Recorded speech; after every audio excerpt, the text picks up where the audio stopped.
पे एक तस्वीर देख रहे हैं जिस तस्वीर को ग्लोबल टाइम्स ने छापा है। इस कार्टून में देखने को मिल रहा है अमेरिका का ये मजाक उड़ा रहा है। दरअसल अमेरिका में इस वक्त एक बड़ा क्राइसिस खड़ा हुआ है और ये क्राइसिस खड़ा हुआ है अंडों के लिए। लेकिन अंडों को ये मांगने के लिए किसके पास पहुंच चुके हैं जिसकी वजह से ज्यादा बवाल कट रहा है। जानेंगे क्या कुछ चल रहा है यहाँ पर। जियोपॉलिटिक्स में इस वक्त बहुत कुछ चल रहा है, हमेशा की तरह जानने को मिलेगा बहुत कुछ। आइए जानते हैं इन खबरों को विस्तार से। स्क्रीन पर कुछ तस्वीरें देख रहे हैं जिन तस्वीरों में आपको प्रदर्शन दिख रहा है और ये प्रदर्शन इस वक्त बड़े लेवल पर दिख रहा है। प्रदर्शन करने की वजह क्या है? ग्रीनलैंड को लेने की बात कही है डोनाल्ड ट्रंप ने और डोनाल्ड ट्रंप ने कहा है कि वो ग्रीनलैंड को हथिया कर रहेंगे, लेकर रहेंगे। इसी चीज को लेकर इतना ज्यादा बवाल खड़ा हुआ है। अब सबसे बड़ी बात ये है कि ग्रीनलैंड को लेकर नाटो से जब बात हुई तो नाटो ने भी इस बात को कहा कि ट्रंप आपको ऐसा नहीं करना चाहिए। जब उन्होंने कहा कि आपको ऐसा नहीं करना चाहिए तो उस समय नाटो को डोनाल्ड ट्रंप ने समझाया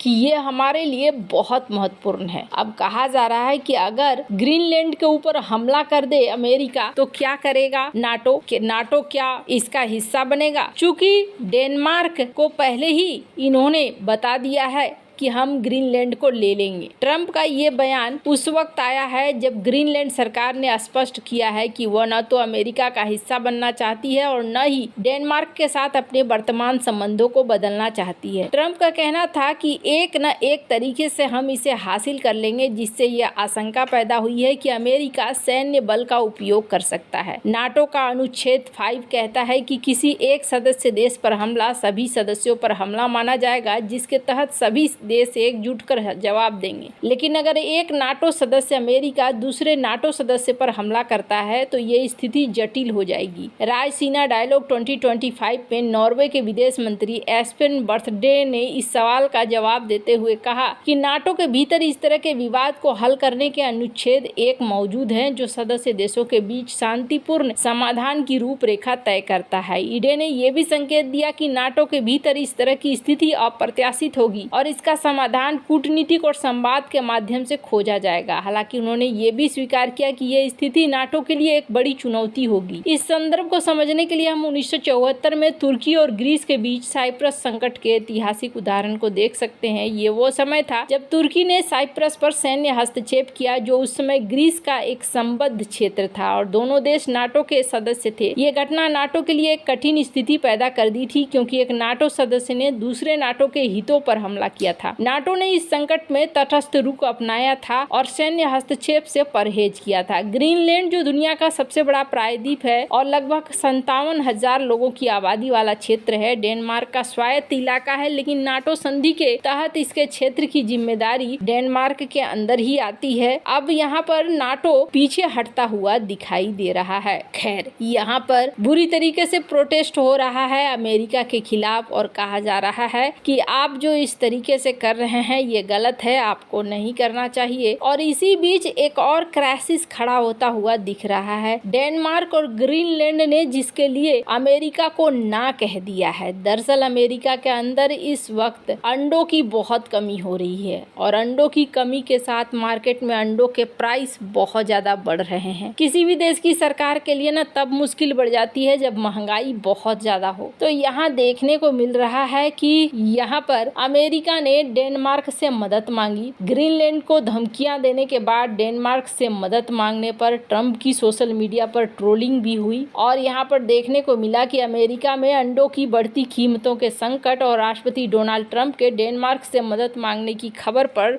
ग्रीनलैंड में कहा जा रहा है कि ग्रीनलैंड ने सीधे सीधे मना कर दिया है। इस संकट के लिए जिम्मेदार माना जा रहा है आपूर्ति संकट को। ट्रंप प्रशासन द्वारा कनाडा, मैक्सिको, चीन से आयात पर लगाए गए हाई टैरिफ जो अंडों की उपलब्धता को प्रभावित कर रहे हैं। इस स्थिति में अमेरिकी कृषि विभाग ने फरवरी के अंत में डेनमार्क और अन्य यूरोपीय देशों से अंडे निर्यात करने की गुहार लगाई है। डेनिश अंडा संघ ने कहा कि यूरोप में भी अंडों की कमी है, खासकर पंछियों में फैल रहे बर्ड फ्लू के कारण, इसलिए अतिरिक्त आपूर्ति देना मुश्किल होगा। हैरानी की बात यह है कि ट्रंप ने हाल ही में ग्रीनलैंड को खरीदने की मांग की थी और डेनमार्क को आर्थिक प्रतिबंधों की धमकी दी थी, जिसे डेनमार्क ने सिरे से खारिज कर दिया। अब वही ट्रंप प्रशासन डेनमार्क से अंडों की मांग कर रहा है, जिसे सोशल मीडिया पर यूजर्स जमकर ट्रोल कर रहे हैं। कुछ यूजर्स ने इसे लोहा लेने की स्थिति कहा, जब ट्रम्प की नीतियां और उनके चुनावी वादे को लेकर कहा कि देखिए ये क्या कुछ हो रहा है। 1960 के दशक में अमेरिका और क्यूबा के बीच सरकरा संकट के ऐतिहासिक उदाहरण देखने को मिले थे। 1960 में क्यूबा ने सोवियत संघ के साथ गहरे संबंध बना लिए, जिसके बाद अमेरिका ने क्यूबा से चीनी के आयात पर प्रतिबंध लगा दिया। इससे पहले क्यूबा अमेरिका का प्रमुख चीनी आपूर्ति करता था। अमेरिका ने क्यूबा पर आर्थिक दबाव डालने की कोशिश की, लेकिन बाद में अपनी घरेलू मांग पूरी करने के लिए अन्य देशों से इन्हें चीनी मंगवानी पड़ी, जिसमें वो अप्रत्यक्ष रूप से क्यूबा से होकर गुजरने वाले आपूर्ति पर निर्भर रहा। ये स्थिति अमेरिकी नीति की विडंबना को दिखलाता है, क्योंकि जो देश उसने दबाव में डाला है उसी से अप्रत्यक्ष रूप से मदद की उम्मीद की गई है। और ये उदाहरण ट्रम्प की वर्तमान स्थिति से मिलता जुलता है। अमेरिका में अंडों की कीमतें बढ़ने का कारण केवल टैरिफ ही नहीं है, बल्कि देश में बर्ड फ्लू का प्रकोप है, जिसने मुर्गी पालन को प्रभावित किया है। अंडे अमेरिकी खान पान का एक महत्वपूर्ण हिस्सा है और इस संकट ने औद्योगिक उत्पादन से लेकर घरेलू उपयोग तक को प्रभावित किया है। डेनमार्क से मदद मांगने का कदम इसलिए भी आश्चर्यजनक है क्योंकि ट्रम्प ने ग्रीनलैंड को हासिल करने के लिए डेनमार्क को आर्थिक और संभवतः सैन्य दबाव की धमकी दी थी। डेनमार्क के प्रधानमंत्री मेटे फ्रेडरिक्सन ने पहले ही स्पष्ट कर दिया था कि ग्रीनलैंड बिक्री के लिए नहीं है और ग्रीनलैंड की जनता भी अमेरिकी निमंत्रण को स्वीकार नहीं करेगी। सोशल मीडिया पर यूजर्स ने इस घटना को हास्य और आलोचना के साथ लिया है और कहा है कि देखिए उनकी विदेश नीति की कैसी विफलता है कि उन्हें अंडे नहीं मिल रहे हैं। अब असल मामला क्या है तो देखिए, ग्रीनलैंड को